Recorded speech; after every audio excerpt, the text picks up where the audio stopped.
Moi boas, dámoslles a benvida a un novo episodio de Longa Lingua, un podcast da Mesa pola Normalización Lingüística no que imos tratar a situación do galego e as súas problemáticas e circunstancias en moi diferentes ámbitos. Neste caso, contamos coa presencia de Mondra, artista, cantareiro, bailador, en definitiva, unha persoa moi polifacética. Moi boas, Mondra, moitas grazas por estar con nos Moi hoxe. boas, como estamos? Agora que xa prácticamente todo o mundo te coñece, poderíanos explicar como comezou Mondra neste mundo da música? Pois Mondra comeza na música, sempre digo que dende o tecido asociativo do meu concello. Eu estive vencellado a asociacións de cultura tradicional toda a miña vida, dende que teño 7 anos, e dende que moi ben miña nai e meu pai decidiron meterme aí a aulas de baile e de pandeireta. Entón é nese mundo no que medro, por tanto, a música tradicional é case a miña linguaxe primaria, diría, non? É dende aí dende onde entendo o mundo e dende onde despois comecei a entender a música máis alá da tradición oral, e sempre en relación á tradición todo o tempo, non? Por suposto, despois fórmome noutras artes, no teatro, na música máis comercial, e dende todas esas, digamos, facetas, converxen todas no que despois comezou a ser o meu proxecto persoal. E xa dende cativo tiñas claro que querías facer música en galego ou estar ligada á música en galego?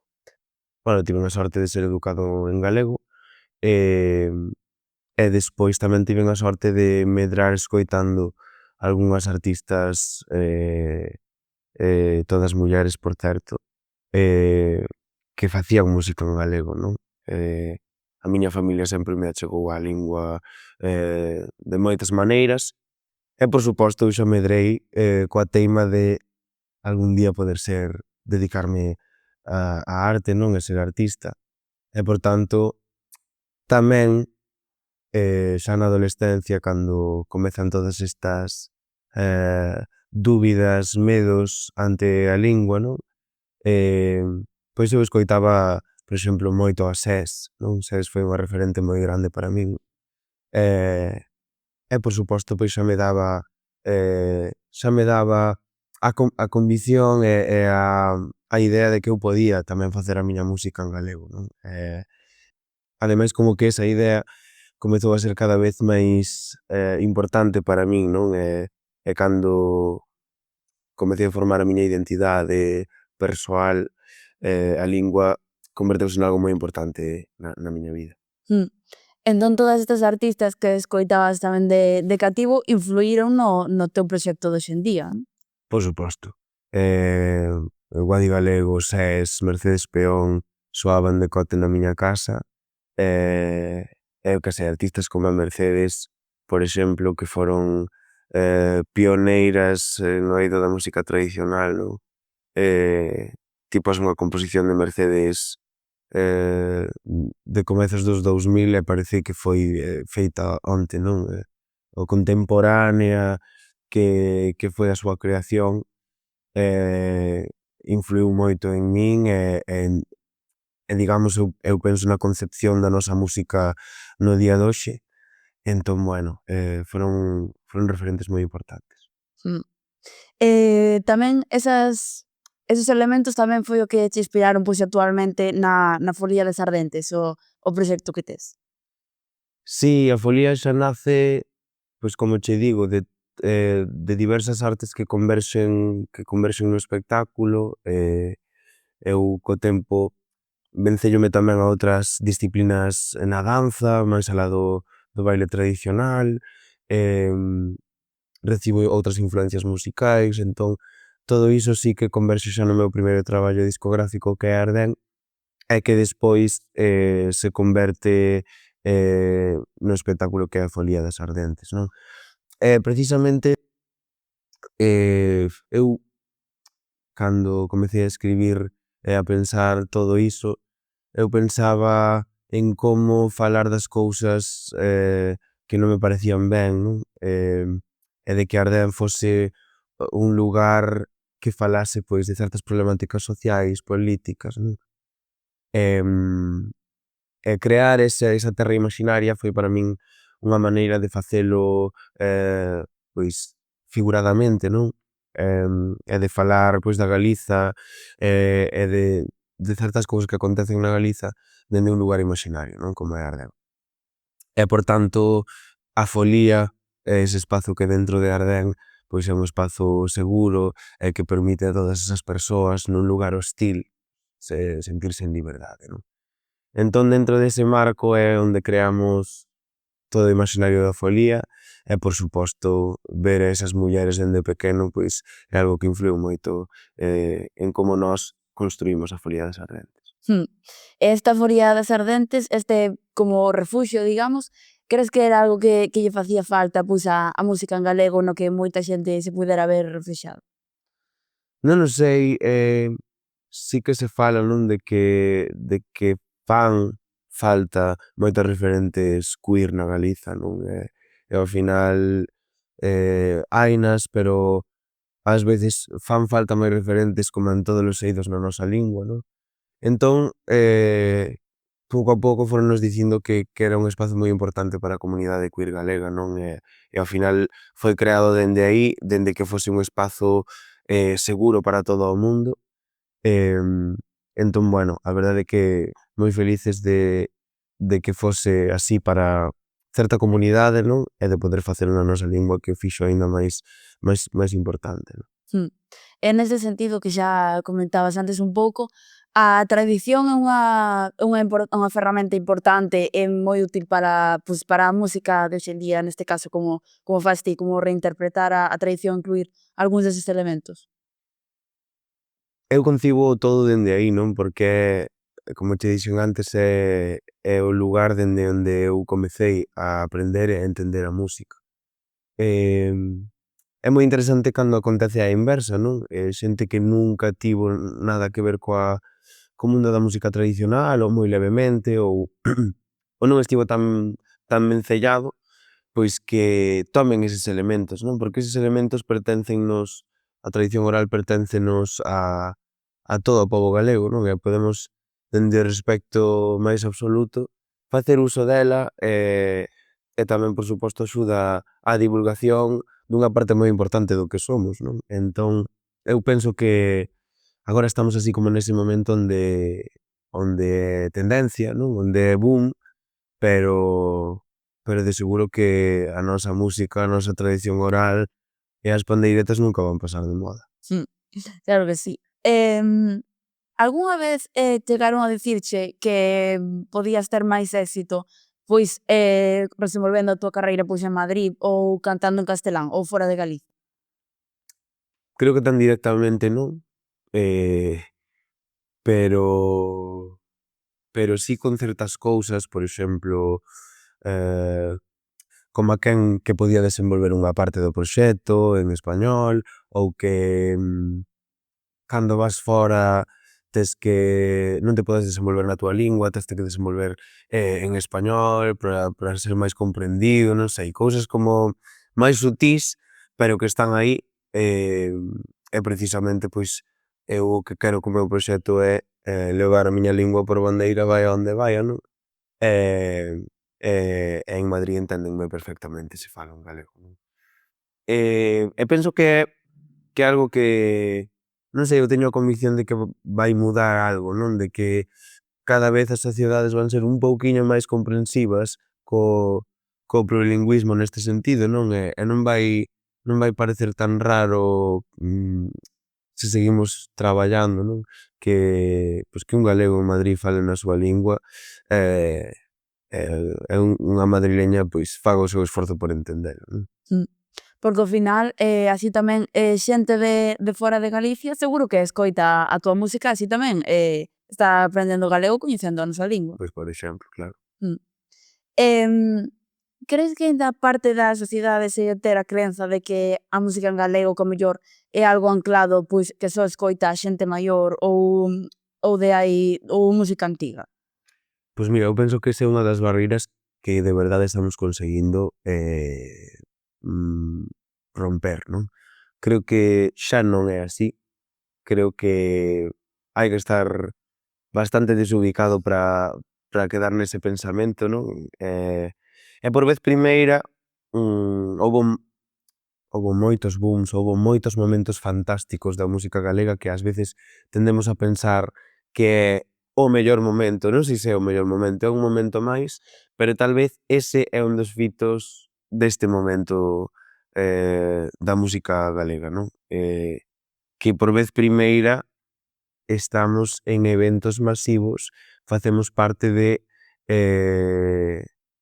os nosos proxectos chegan masivamente á xente e iso é algo do que hai que quitar proveito, non? Para a lingua, para falar de cousas importantes, porque temos unha plataforma importante. Entón, non sei, penso que é de xente desubicada pensar que é algo ancorado ao pasado, porque máis presente non pode ser. Mm. Crees que estes artistas de hoxe en día que desenvolvedes a vosa carreira en galego, que actualmente que hai unha gran cantidade de público que consome esta música, crees que tedes algo, non sei, algo que engancha a tanta xente, que é o que, non sei, o que tanto lles gusta desta música en galego de hoxe en día? Pois é unha boa pregunta. Eu penso que é unha cuestión xeracional, non sei, entendémonos moi ben, eu creo que no colectivo musical galego, despois hai moito sentido colectivo, non? Hai moito sentido colaborativo de estamos aí unhas para as outras, porque ao final sen o colectivo, pois, como en todo, non ten sentido, non? E despois penso que un factor moi importante é o da música tradicional, non? Eu sempre sentín máis aló da lingua que hai algo nas músicas de raíz que conecta coa xente, non? E que ademais non conecta, eu sinto que nós non conectamos só coas xeracións máis novas, que é o que nós podíamos esperar ao principio cando proxectamos o proxecto, senón que de súpeto, sendo a posta en escena, por exemplo, bastante contemporánea, pois daste conta de que conectaches con alguén de 65 anos ao que lle é super alleo todo o que está, unha parte do que está no escenario, non? Pero de súpeto, ese factor daquela melodía que lle é recoñecible ou non sei, que conecta cunha lembranza de algo que sí que lle é propio, non? Pois eu sinto que hai esa conexión aí coa interxeracionalidade que é moi interesante. Penso que é o que está acontecendo en parte pois, con moitos proxectos na Galiza. Entón a música en galego hoxe en día está nunha boa situación, poderíamos dicir, non?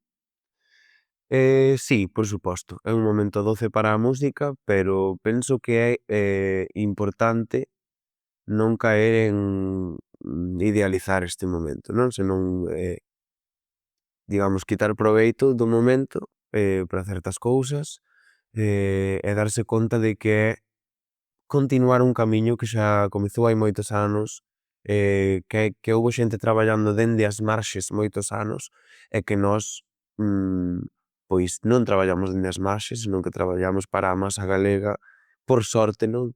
No sentido de que podemos chegar a moitas persoas, pero é un traballo que se iniciou hai moitísimos anos e por tanto nós damoslle continuidade a este camiño, pero é un camiño que lle queda moito para conseguir moitas cousas, non? En relación á lingua, pero tamén en relación a ter unha industria musical galega máis forte, máis sólida, autosuficiente e que sexa, pois, que poida perdurar realmente no tempo, non? E non só quedar neste momento, senón que sexa algo construtivo para perdurar no tempo.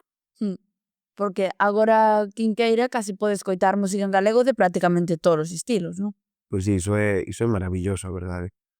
Porque si, unha pandeireta está moi ben, pero hai moitos estilos musicais e é verdade que xa dende, pois non sei, dende o 18 ou 19, non? Que houve aí como unha especie de click e de boom de creadoras que tiñan internet ao alcance, tiñan o Instagram ao alcance e comezaron a facer contido, comezouse a facer xa dende eses anos contido moi diverso, non? E antes incluso, pero agora efectivamente podes escoitar calquera estilo e iso é maravilloso para a lingua, eu creo. Mm. Neste sentido, estes artistas novos que estades creando en galego tamén serve para achegar a lingua pois a novos públicos ou a xente pequena que ao mellor que vive en grandes cidades e non está tan conectada coa lingua, ou en determinados contornos que non teñen tan presente a lingua, non? Totalmente, sí, sí. De feito, eu sempre digo que é maravilloso que se achegue xente castelán falante aos concertos, que non sexamos proxectos de nicho, senón todo ao contrario, non? Que ás veces parece que vivimos nunha burbulla, onde parece que todo o mundo fala en galego, onde parece, pero a realidade é outra, non? Entón, que esteamos en certos espazos é importante para que xente que non fala en galego ou precisamente crianzas que ao final son o futuro da lingua, pois nos escoiten e poidan ter referentes na súa lingua, non? Porque ao final a min é o que me fixo ver que eu podía facer o que fago na miña lingua, non? Entón, si, o panorama nos colexios, por exemplo, nos institutos é bastante desolador. Eu intento facer algo de traballo nos centros.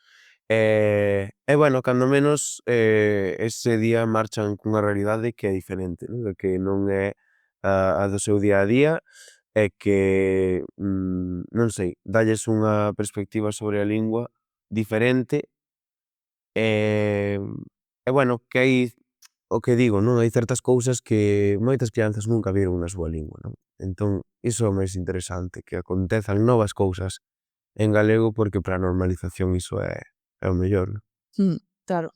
E antes que falábamos un pouco tamén destes artistas nos festivais ou nos grandes eventos, crees que as organizacións ou institucións ou programadores que deberían ter máis en conta pois os artistas en galego para estes eventos? Ben, claro, estamos falando de eventos medios ou eventos, bueno, festivais propiamente galegos, de produción galega. Aí, bueno, imos estamos. Por suposto, as grandes atraccións non son galegas, as grandes atraccións son do Estado ou son internacionais, non? Pero sí que é certo que en producións medias, pois cando menos non tes que facer así, pechar os ollos e ver o teu nome pequeniño, non? Senón que, pois cando menos formas parte, cando o resto, pois da programación. Xa en noutras producións grandes, os grandes festivais deste país, pois non pagan os cachés das artistas galegas, esas artistas galegas son no slot na franxa máis baixa e case porque queren estar, case polo pan, non? É dicir, por ir picar ali algo e xa está, a xente non vai polo que se lle paga, vai por ter unha plataforma que é super respectable, pero ao mesmo tempo pois non podemos permitir ese tipo de historias, non? Porque ao final é o noso traballo e non somos menos artistas ca outras e aínda que moitas multinacionais pensen aquí na Galiza, pois ao mellor as fillas de Casandra traen máis xente que é, pois non sei, Taburete. E iso é algo que moitas multis ou moitas programadoras dende fora non saben, non? Pero que é hora de que se decaten, non? Que ao mellor non temos que estar tan abaixo, que estamos nun momento onde a masa galega, que é a que realmente vai a eses festivais, non? Nos quere ver. Mm. E por que crees que estas grandes produtoras que ao mellor teñen este descoñecemento das artistas galegas ou pensan que non poden encher estes espectáculos? Bueno, porque moitas veces programan como se fose un festival en Madrid. En efecto, pois non o é. E agora mesmo pois temos aquí un movemento que está a acontecer e que dende logo penso que nos ten que situar noutro lugar e noutra franxa nos festivais. Mm. Fora de Galiza tamén hai como unha reticencia ao mellor a levar artistas galegos a estes grandes eventos. Pois non o sei, eu a verdade é que ata o de agora non saín moito de Galiza, saín poucas ocasións e si normalmente son circuitos alternativos onde se lle dá un valor especial á lingua, non? Sería moi interesante, pois, comezar a facer parte dalgúns eventos máis mainstream, non? Onde linguas minorizadas poidan tamén facer parte. Polo momento, bueno, aí están as tanxugueiras, non? Quero dicir, é algo que se conseguiu co seu traballo, pero bueno, queda moito aínda para que algo así poida acontecer, e sería moi fantástico, a verdade, que se normalice desa maneira. Mm. E xa para concluir, como ves o futuro da música en galego ou que lle desexas á música en galego no futuro? Pois desexolle máis amor propio, non? Desexolle que máis galegas aínda, quero dicir, ao final as rockstar dun país teñen que ser as do país, non? Estamos aí, pero aínda falta, non? Aínda falta, non pode ser que vaiamos a un instituto e non saiban quen somos, non? Porque ao final enchemos eses festivais aos que irán esa xente, non? E non sei, penso que falta aínda un traballo, que estamos no camiño, e que iso sería moi guai que as rockstar da Galiza sexamos artistas galegas, non? Que ao final, pois iso. E despois, o que falabamos, non? Que a lingua non sexa unha barreira para traballar fora do país tamén, o galego sempre digo que ten todas as posibilidades do mundo e sería moi bonito, pois, que poidamos realmente chegar a novos circuitos fora da Galiza e fora do Estado español tamén. E iso, sobre todo moito amor propio para a música galega. Claro que sí. Pois tras estas interesantes reflexións sobre a música en galego, xa chegamos ao final deste episodio. Moitas grazas, Mondra, por acompañarnos hoxe aquí. Moitas grazas a vos polo convite. E seguimos véndonos no vindeiro episodio de Longa Lingua. Moitas grazas por estar aí.